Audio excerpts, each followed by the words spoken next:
diamond once belonged to a French nobleman, until it was stolen by a Catholic priest, who was eventually captured and put to death for the theft of the diamond. It is believed that with his death, a curse was put onto it. The diamond had been sold to a French gem trader, who had died days later after being mauled by a pack of dogs.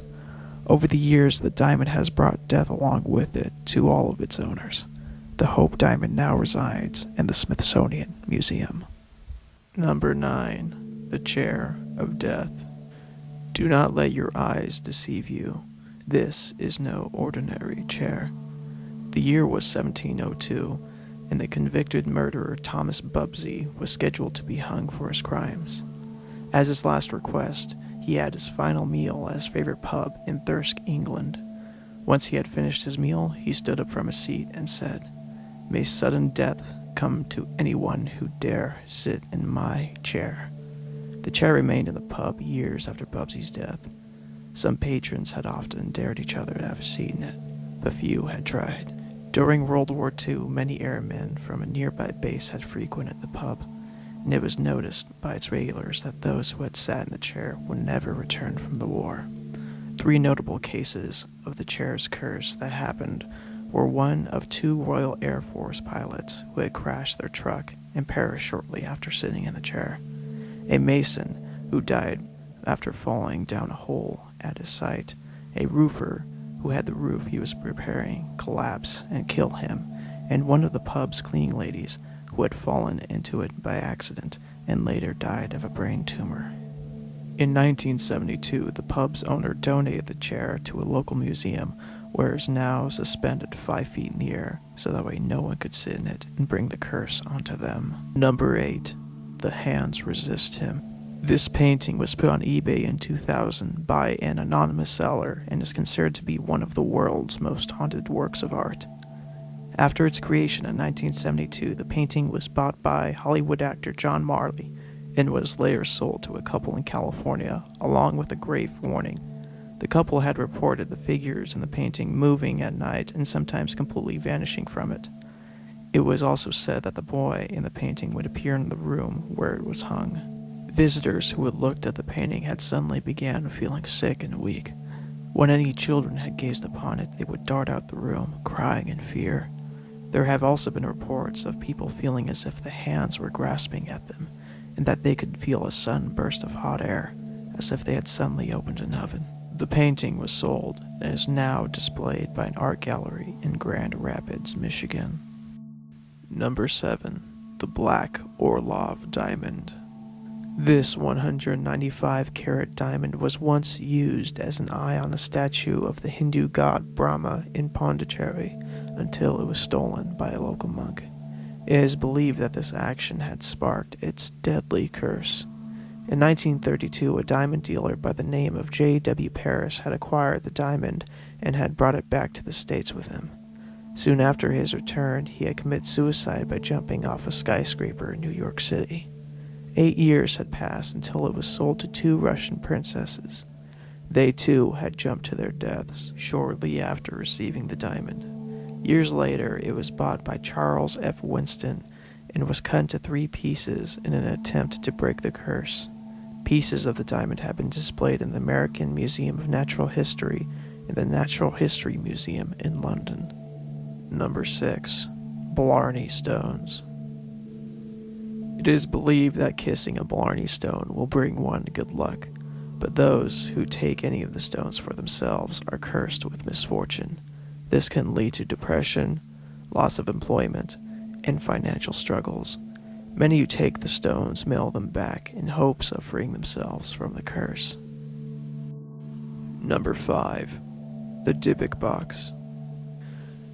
This seemingly ordinary wine box is believed to contain a malevolent spirit known as a Dybbuk. It is said that a Holocaust survivor had accidentally summoned the spirit during a seance and had managed to trap it in a wine box. The box was sold in 2001 to Kevin Mannis, who had reported nightmarish dreams of an old hag, as did anyone else who slept in the house. Mannis then gave the box to his mother, who then suffered a stroke shortly after receiving it. The box has since changed hands many times over the years, and each of its past owners say that they still suffer nightmares even after being rid of it. Its last owner was director of the Museum of Osteopathic Medicine, Jason Haxton. Haxton had unknowingly opened the box and had began developing a strange skin disease and started coughing up blood. After discovering what the box was, he had brought over some of his local rabbis to help him. The rabbis managed to trap the spirit back in its box, and later hid it so that way no one could be touched by its curse ever again. Number 4. Maori warrior masks. These masks were carved by an indigenous people in New Zealand known as the Maori. The masks were carved before battle and were donned by the Maori warriors. It is believed that any who had died during battle would leave their souls behind in the mask that they had wore. The masks carry a curse, but does not affect men, only women. It has been reported that any woman who has been near the mask while pregnant or menstruating could be cursed with bad luck. Since there have been so many reports of this happening, many museums post warnings near where they are exhibited. Number 3. Uluru Rocks. Uluru Rocks come from a very strange and majestic formation in Australia, which is considered holy ground by its local tribes. The landmark has become a popular tourist attraction hiking spot. Many tourists began taking pieces of the stone with them as a souvenir.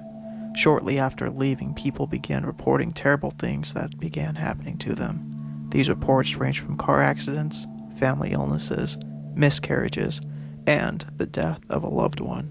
Just like the Blarney Stones, people began mailing back the rocks in an attempt to free themselves of the curse.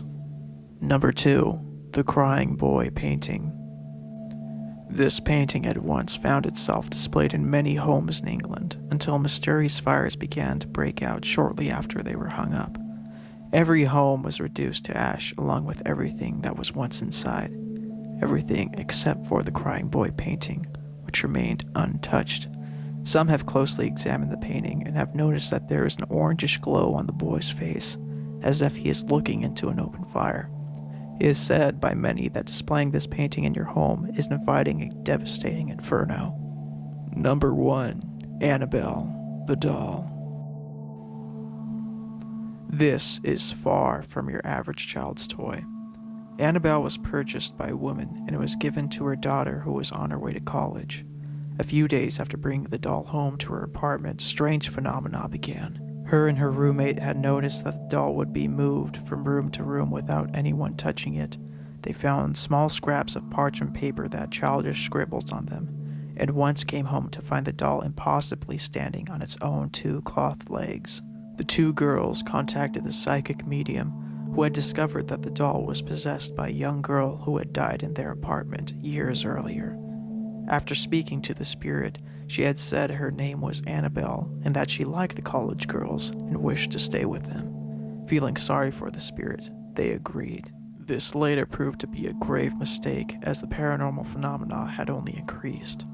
They later reported that one of their boyfriends was attacked by the doll during the night and was left with scratch marks all over him. Having enough, the girls contacted 2 renowned psychic investigators, Ed and Lauren Warren. The 2 had later uncovered that the doll wasn't possessed by a girl, but by a demon who had lied about its identity to get closer to the 2 girls.